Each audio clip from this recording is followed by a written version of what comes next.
sikap Partai Demokrat soal isu hak angket seperti apa sih Mas? Karena kemarin persis Pak Surya Paloh beserta dengan teman-teman dari Koalisi Perubahan itu menyebutkan bahwa mendukung hak angket dan merupakan hak ini adalah hak konstitusional.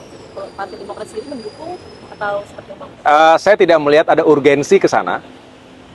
Bukan hanya karena Demokrat saat ini adalah bagian dari pemerintahan, tetapi juga saya melihat bahwa walaupun sekali kita menghormati, penghitungan masih berlangsung ya, bagaimanapun kita menunggu secara formal dan resmi oleh KPU, tetapi bisa dilihat secara rasional juga hasil penghitungan sementara terkait dengan Pilpres ini sudah menempatkan pasangan 02, Prabowo Gibran sebagai kandidat yang unggul dan jauh, unggulnya marginnya besar. Jadi tidak bisa saya tidak melihat ada sesuatu yang sangat aneh di situ karena memang jaraknya jauh. Ya, tetapi saya juga sebagai seorang Demokrat menghormati siapapun di negeri kita, partai manapun, tokoh manapun yang ingin menggunakan hak konstitusional, silakan. Tetapi kami dari Partai Demokrat secara tegas mengatakan kami tidak melihat ada kepentingan itu. Saya justru lebih tertarik pasca pemilu ini, setelah kita mengetahui tentu namanya pertempuran politik itu menyisakan orang yang kecewa, orang yang marah, orang yang belum bisa mencapai targetnya. Dan saat yang baik untuk kita mulai merajut kembali rekonsiliasi bangsa, dan itu harus kita tunjukkan secara genuine.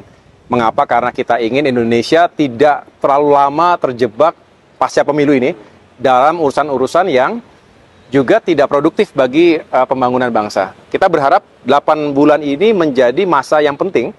Transisi kepemimpinan nasional itu harus dikawal dengan baik. Justru Demokrat bersyukur karena bisa terlibat secara langsung dalam masa transisi ini. Karena bagaimanapun ini masa yang paling penting. Saya tahu pasti Pak Presiden Jokowi telah mempersiapkan langkah-langkahnya sebelum nanti menyerahkan tongkat estafet tersebut kepada Bapak Prabowo, insya Allah ya.